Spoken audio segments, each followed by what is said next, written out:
Thank you very much. This is a very sad day for America, and it was also very sad driving through Washington, D.C. and seeing the filth and the decay and all of the broken buildings and walls and the graffiti. This is not the place that I left. It's a very sad thing to see it. When you look at what's happening, this is a persecution of a political opponent. This was never supposed to happen in America.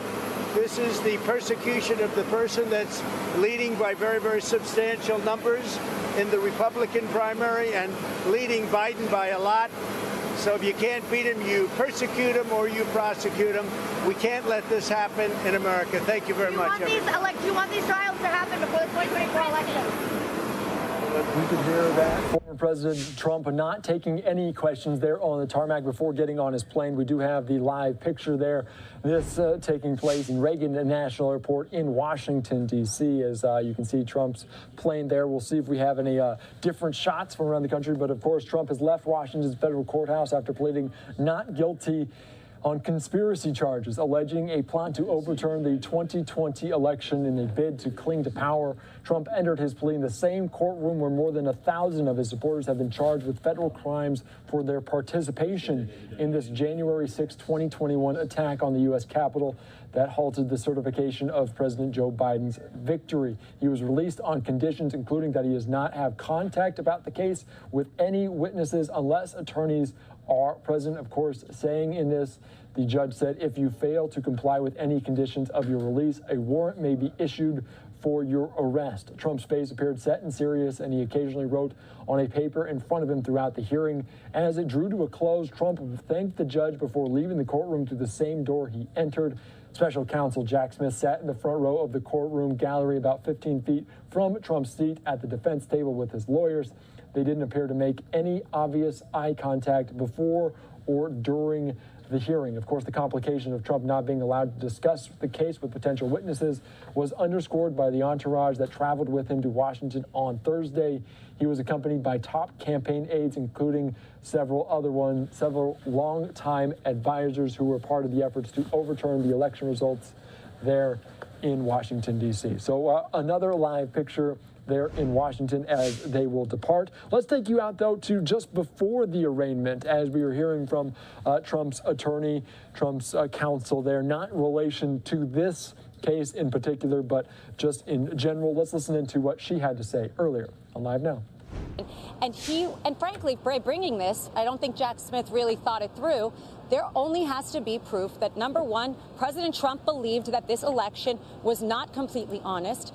And number two, Jack Smith has opened himself up to a can of worms that we can now look at and really examine. If you believe that he's innocent and that this is all a setup, why not bring it to trial as soon as possible before the election so that you can clear his name? Yeah, I would love to do that, but there's something called discovery. And when somebody wants to say that the 2020 election was perfect and that President Trump has no right to object to it, we've got to go show him all the facts. And there's a lot of facts to show. So everybody has their time. And to say that Donald Trump should then be rushed and not be given the same fair proceeding that anybody else is just, frankly, un-American. It's not fair. It's not the way our system works. A lot of the lawyers who helped him try to overturn the election are unnamed co-conspirators in the indictment. Jenna Ellis isn't. Why do you think that is? I'm not going to speak to co-conspirators or anybody else. I represent President Trump. Let's go one more. Alina, there are a number of, there's testimony and there's a number of aides that have said that the president was made aware that he lost the election and yet continued to argue that it was stolen from him. How do you reconcile those two things? Well, I think that everybody was made aware that he lost the election, but that doesn't mean that that was the only advice he was given.